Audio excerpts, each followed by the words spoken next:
Let's talk about salvation for a minute. This weekend, I was kind of wrestling with this idea because on one hand, the Bible says, confess with your mouth that Jesus is Lord and believe in your heart that God raised him from the dead and you'll be saved. Sounds like he set the bar pretty low. But then on the other hand, there's another verse that says, straight is the path and narrow is the gate that leads to life and few are those who find it. So I was just kind of like, which one is it, And this was how God explained it to me. He said, it's simple, but it may not be easy for everyone because I said believe with your heart, not believe with your head. And he explained to me that there are people who have knowledge of him.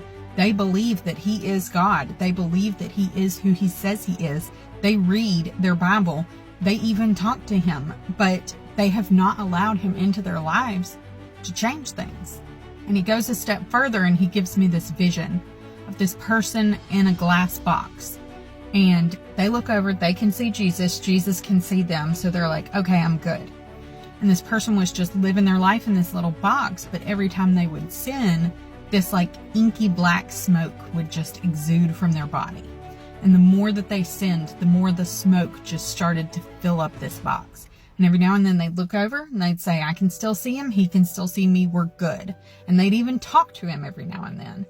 But they just sinned and sinned, and the smoke filled up this box more and more until eventually it was so full they couldn't see Jesus anymore.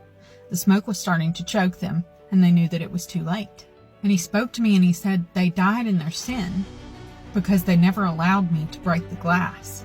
Then he takes me to another vision. Same scenario. Person in a glass box. They can see him. He can see me.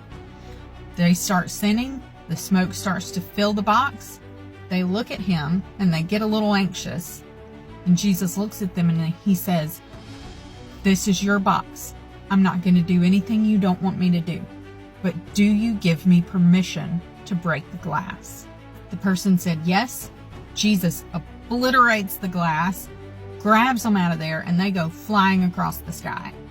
And because they're human, they were still sinning, but the smoke was just like dissipating because there was no longer a box to contain it. It just disappeared in the presence of Jesus. Listen, I'm not here to determine if you're saved or not. That is completely between you and God and nobody else. What I am asking you to do is just evaluate your life. Decide if you're one of those people who's living in the box, looking at Jesus, but not really letting him in, or if you're going to turn that trust over to him. The question is, do you trust him enough to let him break the glass?